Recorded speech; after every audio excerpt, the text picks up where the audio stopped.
நமஸ்காரம். நல்லது நடக்கட்டும், நல்லதே மட்டும் நடக்கட்டும் உங்கள் வாழ்வில். இந்த வருட ராகுகேது பயிற்சி மகர ராசிக்கு என்ன செய்கிறது? தனஸ்தானத்துல போய் ராகு சட்டொன்று சேர்ந்து குரு பார்வை பெற்றிருக்கிறார். 2-8 போய் ராகு நிற்கும் போது என்ன செய்து, தனஸ்தானத்தில் இருக்கக்கூடிய ராகு குரு பார்வை இருக்கும் வரை வெளிநாட்டவர்கள், அந்நிய தேசத்தினர், அந்நிய மொழி பேசுறவங்க,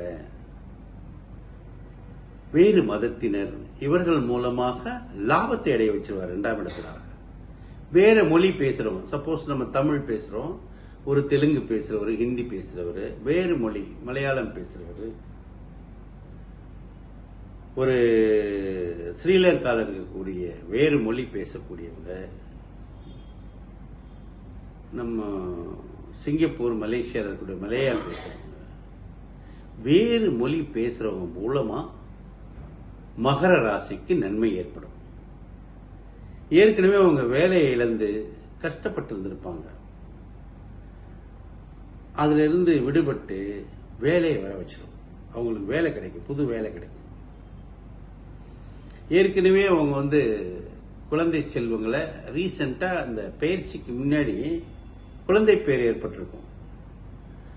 அப்போ டெலிவரி நேரத்தில் செலவு வரும் பாருங்க, அந்த செலவெல்லாம் அந்த நேரத்தில் தான் வரும். ஸோ மொத்தத்தில் எதிர்பாராத மனிதர்கள் மூலமா லாபத்தை மகர ராசி நேயர்கள் அடைவார்கள். ஆனா 8ஆம் இடத்துல கேது இருக்கு இல்லையா, 8ஆம் இடத்துல இருக்கிற கேது என்ன செய்யும் அப்படின்னு கேட்டீங்கன்னா, மான அவமான ஸ்தானம், செய்யாத குற்றத்திற்கு தலைகுனிவை ஏற்படுத்தும். வரவு செலவு ஸ்தானத்தில் நம்ம கரெக்டா இல்லைன்னா நம்மளை ஏமாற்றி விடுவார்கள். நம்ம ஒரு தொழில் வச்சிருப்போம், அதுல லாபத்தை பிரிப்பதில் தொந்தரவு பண்ணி அதிக லாபத்தை அவர்கள் எடுத்துக்கொண்டு செல்வார்கள். ஸோ 8ஆம் இடத்து கேது கொஞ்சம் உயிர் பயத்தை கொடுக்கும். உடல் ரீதியாக திடீர்னு நெஞ்சு வலி மாதிரி இருக்கும். ஆனால் டாக்டர்கிட்ட போனால் கேஸ் தொந்தரவுப்பா ஒன்றும் இல்லைன்னு சொல்லி அனுப்பிச்சிடுவார். ஸோ இந்த மாதிரி தேவையில்லாம மனோரீதியான உளைச்சல்களை மகர ராசி நேயர்களுக்கு ஆட்படுத்துவார் கேது. குரு பார்வை ராகுக்கோ சனிக்கு இருக்கனாலதான் நான் அந்த வரவு செலவு அற்புதமா இருக்குன்னு சொன்னேன். 8ஆம் இடத்துல கேது இந்த தொந்தரவு செய்வார், வெளிதூர பயணங்கள் செய்ய வைப்பார். அதுக்கு ஒரே தீர்வு, எங்கேயாவது விநாயகர் கோயிலை பார்த்தா அட்லீஸ்ட் உங்க கையெடுத்து கும்பிடுங்க.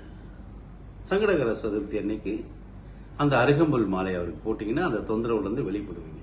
மொத்தத்துல மகர ராசி நேயர்களுக்கு ராகுவால் நன்மையும் கேதுவால் சில தொந்தரவுகளும் ஏற்படுத்து. மொத்தத்தில் நன்மை தான் செய்வார். நமஸ்காரம்.